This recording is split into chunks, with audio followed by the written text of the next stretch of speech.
Well, I mean, you see the social media. If you haven't gone by now, or if you're not on twitch.tv/H2Gaming and have gone to the Discord to join the Discord to get brief spoilers, early scan, shit like that, you should probably do that shit now. I'm taking this off the screen because I've got to go to work here in a bit. And I'm going to let you know right now, motherfucker working by himself, which is nice. I don't mind working by myself all night. I get to, I'm not going to tell on myself, but it's nice. I like it. I just got to be there on time. And there's a lot of shit to get through. I decided to go ahead and do the TCB scans for you guys. It's been rough. Today, I got the, what would you call them? Fuck, I'm blanking. The ashes of Chewie. So it is nice to be here with the community and talking some One Piece. I was going to wait because tomorrow's the official Viz Media scans.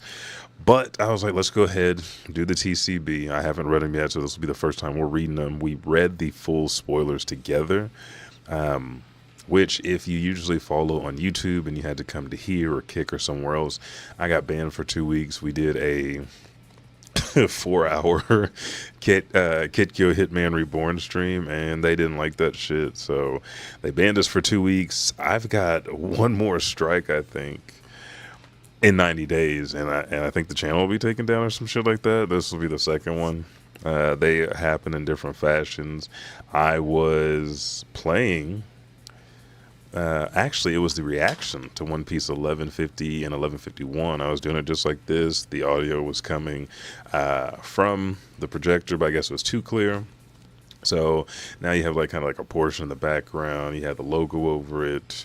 Anytime that we talk about One Piece, we'll have something up here. We might present a case because there's a lot of things that are happening, a lot of similarities, and a lot of fucking shade and shit they're putting on my boy King Harald. But I will say, his boy David Easerbeck did try to tell him about this shit, and he was a fool. They even had a fight about it, and he said, "You a fool."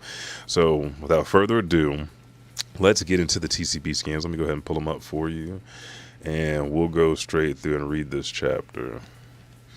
Hopefully you guys are doing good. I'm doing better. Thanks for all the well wishes and shout outs. It's been very much appreciated.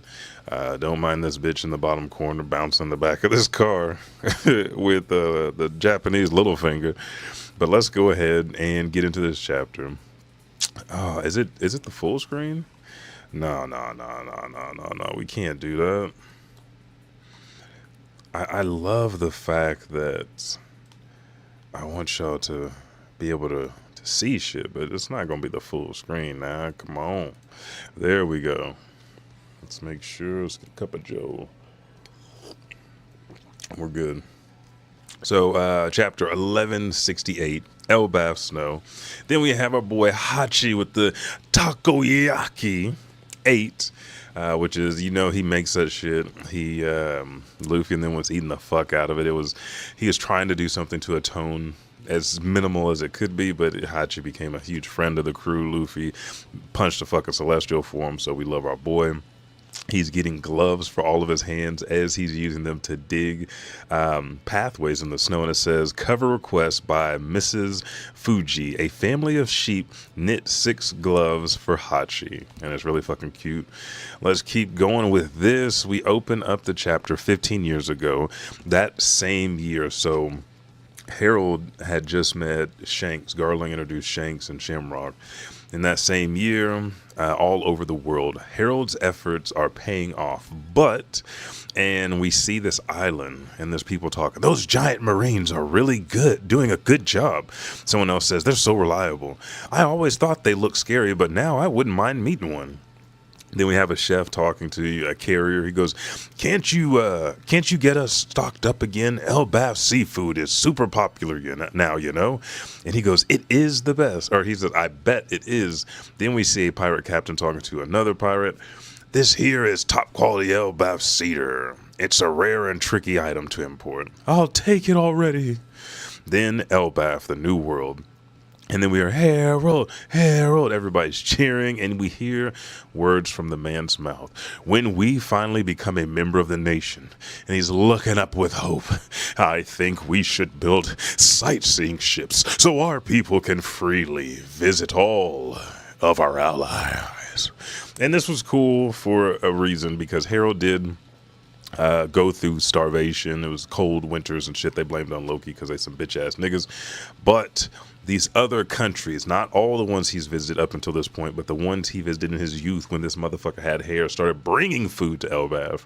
So now they want to do sightseeing ships to take Elbaph out to see the world that Harald got to experience, that Saul got to experience in the military. Harald continues over the megaphone in his hand. It's probably just like a rolled up Elbaph newspaper, really. We're actually a rare minority from the perspective of the outside world. You know what, Harald, I feel like his voice, when he was younger, is different. But at this age, it sounds like what I imagine Big O's voice to sound like. You know what I mean? Like if the actual robot had a voice, that's Harald. But there are many nations out there with a wide variety of races coexisting. This is thanks to a culture of mutual respects. Let's join the larger world, make new friends, and grow in knowledge together. That sounds great. And every giant in the crowd is wearing traditional Elbaph garb, so you know they're all warriors, and they are for this change to be accepted by the world and not be stuck on Elbaph. Even though they have 3 tiers, and we have only seen 2. We've seen the underworld, we've seen the sun world, we have not been to heaven yet. Then there's a giant with his finger on his nose, grinning like Goku and Luffy, and Harald goes, we're one step away. Our future has never been brighter. And he is, yeah, let's distance warrior crap. Motherfuckers, I think he's missing a tooth too. He just got his ass whooped. That's all it is. And then Harald thinks in his head, I'll make it happen, Ida. And then we see the Walrus School in the early stages, and we see kids playing with, we're going to call that a volleyball. They're just tossing it around. And Harold's leaning back like he's talking to his main bitch, which is Saul. And the size comparison between Harald, like the ancient giants, and the regular ones is ridiculous. But he goes, this is all thanks to you, Saul. Better sharp kids than sharp blades, huh? Saul, let's change it for Saul. Saul goes, better sharp kids than sharp blades, huh? And do I only have like 2 voices for these motherfuckers? I think it's easier to remember with 2. Saul goes, but ain't you afraid you've lost something here, Harald? Which is valid. Harald goes, I don't believe that military power is what makes a country strong anymore. Which is true, but it keeps it safe when you need it. He goes, it's 'cause of Ida. She taught me everything. And then we see Ida's grave with flowers around it. And he continues, meeting her was the greatest blessing of my life. Then we see a flashback of Heidruden and his crew, the new giant pirates, standing outside this hut, or this would be Ida's house. And then Ida says, hey, Harald, Elbaph has really changed a lot. When I first came here, there was tons of internal conflict. It was scary, but you've changed everything. And he's just sitting in a chair, leaning over him. Ida goes, now children can laugh and study instead. It's like a totally different country. And Harald goes, the old customs are backwards traditions. All of those bad practices from the warrior era will be thrown away. Ida says, oh, but I kind of like those warrior's pride part. And we saw this before, that other giants have different ways of living in the world, or in the new world, because Elbaph is, you know, exclusive to a section of the world, and not all giants have that pride. Not all giants are as big as Harald and some of the other ancient giants. So Ida really appreciated his pride and the pride he put forth his people, because this is what led to the change of Elbaph. She goes, it's really cool. You should cherish your culture. Saul was speaking facts. He said, don't you afraid you're losing something? You're losing yourself to present yourself differently to the world. You're not the world government. Who else said this? David E. Zebek, the motherfucker's best friend. Let that motherfucker die. Then we get Saul. This nigga's a different giant. He worked for the Navy. Saul should have overstepped his bounds and been like, hey, you asked me to build this school. Now we're having this conversation. Let me be real with you. I work for the world government. I was getting my ass whooped. Then when I decided to leave, they tried to kill me. You need to be worrying. There's something about being a warrior that fucking helps. And then Ida's like, dude, right here, the warrior's pride. That's what led to all this change. You should cherish your culture. Do not just try to erase history and act like this shit didn't happen, because if the kids don't know how to defend themselves, which we see on current Elbaph, they get taken advantage of. Now the Knights of Gods have specific abilities. That's a different story. But the only one, Colin, has two warrior parents, a former pirate, which is the left wing of the former pirate king, and then both of them former pirates. His mom, former pirate with Dorian Brogy. So he comes from a traditional warrior background, and they are raising him how they see fit. He's still going to school. They want him to be smart, but these two are too intuitive. They have been through too much to let that die out in Colin. Harald, on the other hand, he's like, my son Loki, he's a bad egg, and it's because of the old ways, and Heidrun just wants to fight him, and they can't get along. It's just because of the old ways. I want him to get, and because this is Ida's dream, it's above everything else, above his common sense. He has lost himself in the woman that he has continued to try to marry since day one.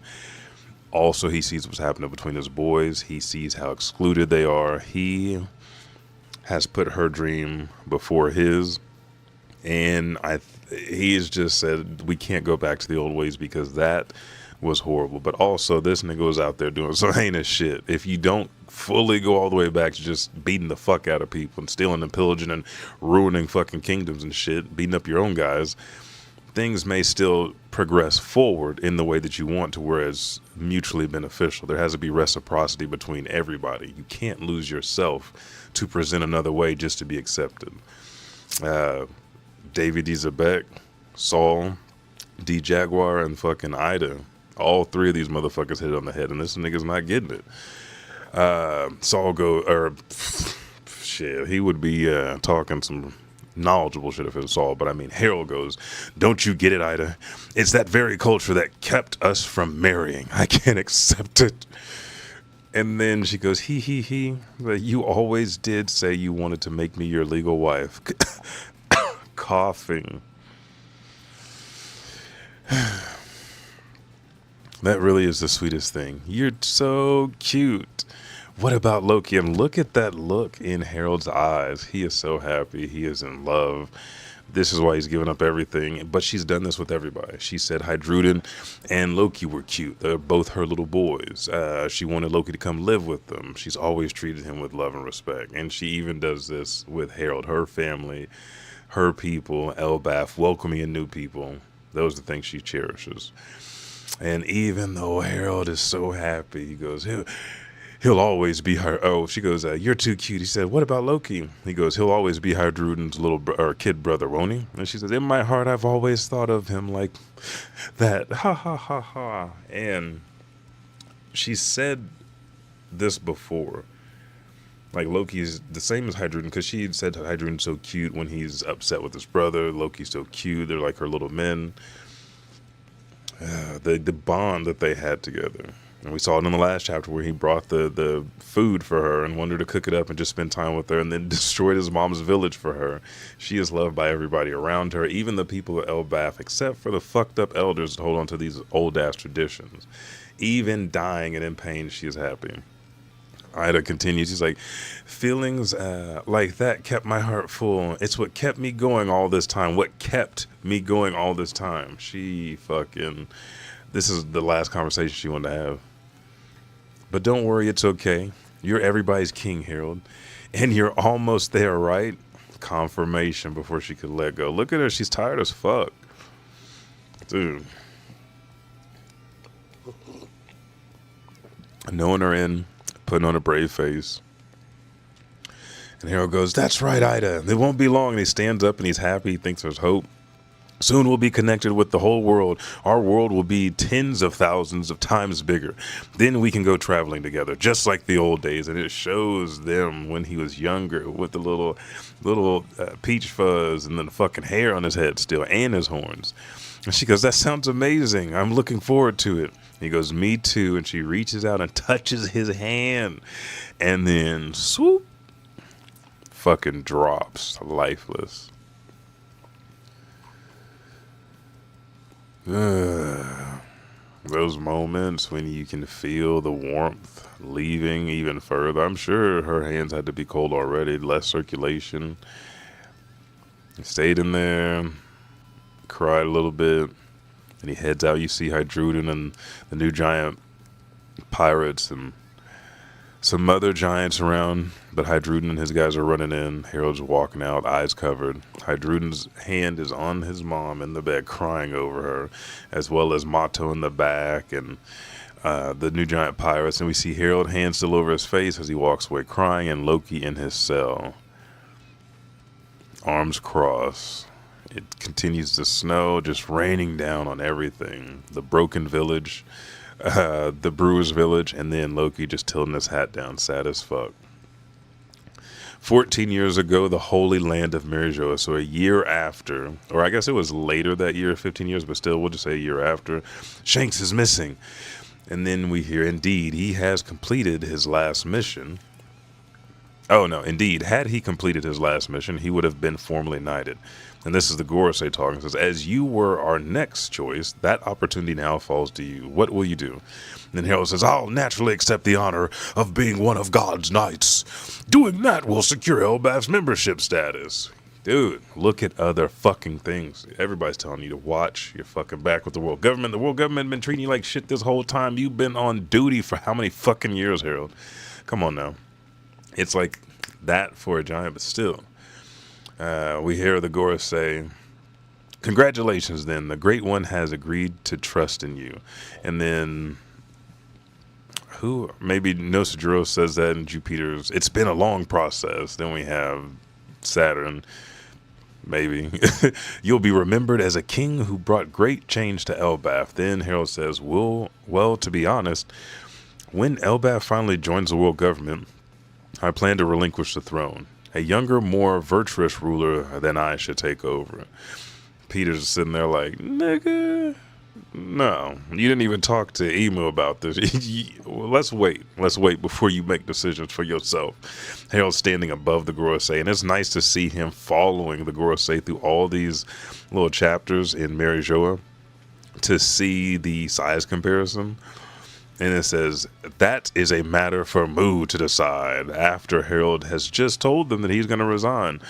And you look upon the throne, and there is a dark figure. And Harald goes, "Why? Why is there someone on the empty throne?" And Emu says, "Come, Mu has been watching the Harald." And then the fucking Marijoa, he's like, "What?"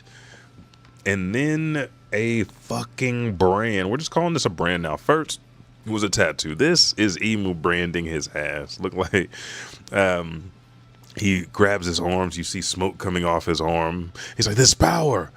And all that's added to the symbol on his arm, which is a cross and a circle, which is similar. If we look at our boy Captain Eustace Kid, not only does his what would you call that? His awakening and that fucking rifle he did have the surface contract in it. He made it with metal. It also shows a Rox D. Zebek or David D. Zebek kind of character. We continue. Harold's bent down on his knee. The Gorosei standing around. And I love this chapter how the Gorosei's jackets and shit don't even look really drawn in, except for Noshijuro's. His is black because he still wears his custom guard. He doesn't like wearing his suit. And then we see here, he's like, "It's surging within me. It's chilling." And then here we go. I love these chapters, dude.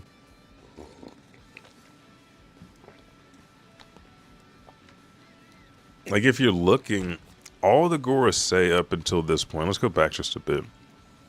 Peters is kind of drawn in, but Nosujuro, Mars, Saturn, was he up here?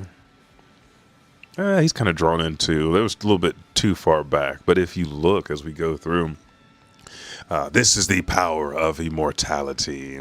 And it just looks like shading, just like if I went out on the porch and drew this shit. War Korea, it still sends shivers down the spine. He's getting horny, no Sujiro. He is now beyond any wild monster. He has been forged into a mighty weapon. And then we see Imu still sitting upon the throne. Harald stands up, clenching his right fist, and he says, consider thyself an immortal knight sworn to Mu. And Harald goes, immortal? I can't believe it. And Mu says, carve an abyss pentagram in Elbaph's. That will mark the bond between us. Damn, I didn't even know formalities. You know, like, when Imu say consider thyself, it's not like good job, Harold. Just like consider yourself an immortal knight, motherfucker. Go home, carve a pentagram in Elbaph's, and then the bond will be secure. We'll consummate this bitch. Then we see Harold. I don't want this to be like everybody was complaining that it wasn't finished, and I like the way this is drawn. It makes Harold's expressions that much deeper because he's happy as fuck now. Thy dearest wish shall finally be granted, Harald says as he's riding back to Elbaph's on their ship. Huzzah! The fuck is he saying huzzah for? And then we hear, as soon as this last mission is completed, Elbaph's will be recognized as a member nation of the world government, as he yells to the people. And they're like, thank you, King Harald. Then we go to Oust Castle. I thought it was Ahurst, but Oust, I think it is Ahurst. And we see Harold's like, huh? And then he goes, could you repeat that, great Imu? And we see the pentagram is drawn in the throne room, a couple steps before his throne. And Imu says, mobilize the entire nation and form a grand army of warriors. The giant warrior fleet will stand alongside the Marines and serve the world as... And then Harold goes, oh, wait, no, hold on. Everything I've done was to free Elbaph's from violence. Of course, if anyone still wishes to fight, I'll gladly encourage them to enlist in the Marines. And we see the giants like, what the fuck is wrong with him? One of the soldiers goes, who's the king talking to in there? Oh, they're outside the door. I thought there was some in here. Wait, I'm getting ahead of myself. Let's continue, because we're now getting closer to where this flashback started before. We see Imu's eyes peering down into Harold's brain. Says, thou vowed to atone for Elbaph's history, even at the cost of becoming a slave. And then Harold said, I meant to carry that burden alone. Imu says, the burden of such history is too great for thee to bear alone. Now hold thy tongue. And Imu's eye glares down, and Harold is looking, and Imu says, thou cannot disobey Mu. He's starting to walk forward to the abyssal symbol. Those who enter into a deep-sea covenant may gain immortality and power, but it comes at a cost of total obedience. Thou will carry out Mu's orders regardless of thine own will. And he goes, what? And then we see the abyssal mark pulsating on Harold's arm, and he grabs it. He's like, this isn't good. I'm losing control. Elbaph's, they never meant for it to become a part of the fold. Curse that Imu. And he goes, guards! And he yells, and we see Ahurst Castle. He said the plan was always to enslave the warriors of Elbaph's. And they're like, what is it, your majesty? Is someone chain me to this pillar, as his hand is holding his sword, which I think this is the sword that's in Jarrell's head. He goes, huh? Hurry, summon Elder Jarrell and my sons. And then we see 2, 4, 6, 8, 9 guards. I said, but sire, I believe Heidruden is still out at sea, and Loki, Lord Loki, that is still imprisoned after what happened. And then Harold says, I can't resist for longer in his head. And he said, what exactly is this concerning, your majesty? He says, none of that matters now. Release them, or release him. And then we go to jail, realm of the dead. The prison, the detention center where Luffy and them came up from with Gerd and what the fuck is his name? Oh fuck, Goldberg. Gerd and Goldberg. He says, "You're free to go, Loki." One of the guards says, he goes, "Head to Oust Castle at once. The king requires your presence." Geralt's house. Something urgent. What's going on? And so the narrator says, we return to where this tale began. The day of the castle massacre, when Elbaph's most beloved king, Harald the Benevolent, lost his life. And there's a break next week, and it says history converges. And I think this is the perfect way we're ending on this portrait, because he is about to be stabbed by the soldiers. They weren't able to chain him. He is going to heal and be mortal, kill these soldiers over and over. Geralt and Loki are going to walk in because it's like, what the fuck's going on? You're killing my daddy. And then they're going to see him kill him, like, damn, daddy still got it. And then he's going to try to go for them. Geralt's going to get stabbed in the head. Loki and Geralt. Maybe Geralt and Loki do an infused hockey. Bam! Harald goes down on the ground, like, not like a bitch, but you know. But in that moment, he stabs Geralt in the head, and Loki has to give him the final blow. Does Shanks and Gaban see him? And is this where Loki flees? As they also see someone else flee the castle. I don't fucking know. I've got to go to work. Let me know your predictions, your thoughts in the comments below. I will not be back on YouTube for another week and a half. I think another week and a half. So just check, turn on notifications here, Kick, Facebook. Thank you guys so much. I appreciate you guys. Yeah. If anybody jumped in the chat, my bad. We doing One Piece shit today. I wasn't really talking about nothing else but this chapter. So these were the TCB scans. We'll see tomorrow how they differ from the regular scans, and it will not be at 10 a.m. Central Standard Time when it drops. It will be a little bit later. Up until that point, I've been watching now Agenda Reverie, and this is 3, and I think this is the first day of it, because today's the 6th. I thought he said the 7th. But go to JD Legend. You guys can watch it now. A lot of shit is funny. They're doing like Jeopardy. In the very first, okay, so it's pre-time skip One Piece, post-time skip One Piece, agenda piece, who's that silhouette, big 3, and general anime, and you have from categories $200 to $1,000. So make sure to check that out. I will catch you guys on the next one. Elijah 5000 out. Remember, let me know if you know what video game or anime the music is from. If you guess it right, you win something special from moi. Thank you guys. Is there anything? I feel like I'm missing something else. I'll catch you tomorrow if I forget anything. Thank you guys. Peace. I'm out.